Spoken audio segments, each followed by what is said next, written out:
Okay, let's look at the last problem. Problem 5, graphing direct variation equations. It says, what is the graph of each direct variation equation? So, just a little side note. We know that if it's a direct variation equation, then I'm always going to go through my center or my 0, 0 coordinate. Now, we can't use 0, 0 to help us to find direct variation according to the rules. Going back over to the rules. Except 0, 0 is a part, but we cannot use 0, 0 as a ratio to help us find out what our direct variation is, or to find our constant time. But because there is no y-intercept, there is a y-intercept, excuse me, but because y-intercept is 0, or because y-intercept is 0, we're always going to start here at the origin, or our 0, 0 point.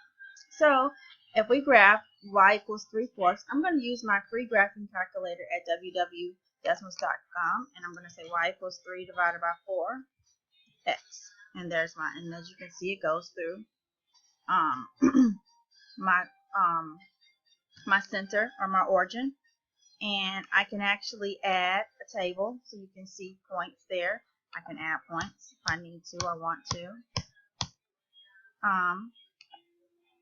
And those are some of the same points that they had as well. They had 4, 3, so 4, 3, and they use easy numbers like 8 and 6, so they didn't have to deal with the fractions.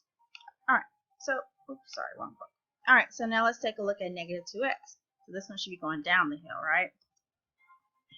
Because it's negative, and as you see, I'm going down the hill.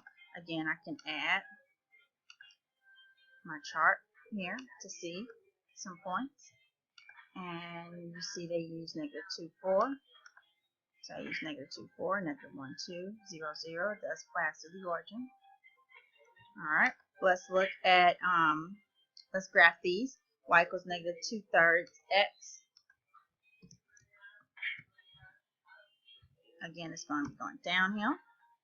And here it is. And I can add, if I want to see some of those points. Those are going to be fraction points though, right? I can keep going. Okay, so 3 and negative 2, 6 and negative 4 are some easier values to see.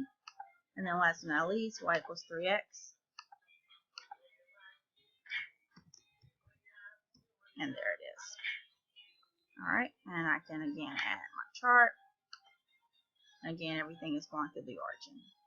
Looks like a star. Very pretty star. I hope this helps.